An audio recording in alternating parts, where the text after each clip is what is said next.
السلام علیکم ورحمۃ اللہ وبرکاتہ۔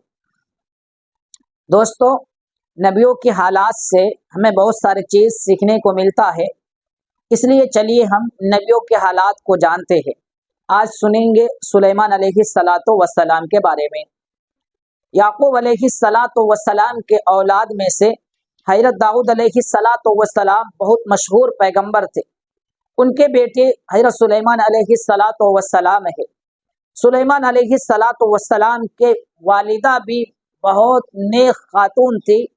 وہ اپنے بیٹے سلیمان علیہ السلام سے نصیحت کیا کرتی تھی اور اچھی اچھی باتیں بتایا کرتی تھی۔ ایک دن اپنے بیٹے سے کہی، بیٹا رات بھر نہ سویا کرو۔ جو شخص پوری رات سویا کرتے ہیں ان کے نیکیاں ختم ہو جانے کا ڈر ہے۔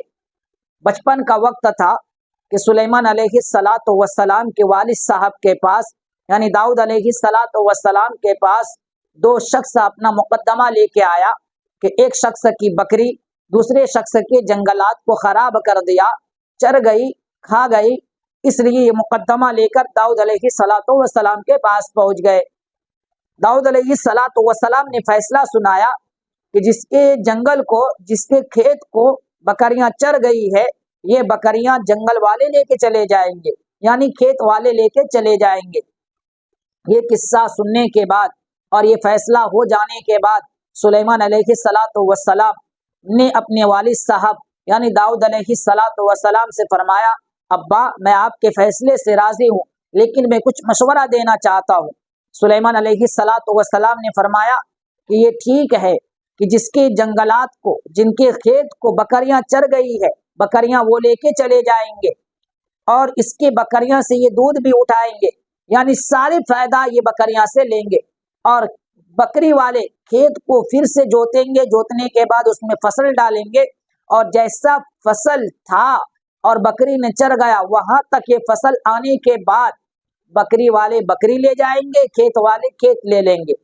داؤد علیہ السلام نے اس فیصلے کو سننے کے بعد بے حد خوشی کا اظہار کیا، اور اس کے بعد ہر فیصلے میں داؤد علیہ السلام اپنے بیٹے یعنی سلیمان علیہ السلام کو ساتھ میں رکھ لیا کرتے تھے۔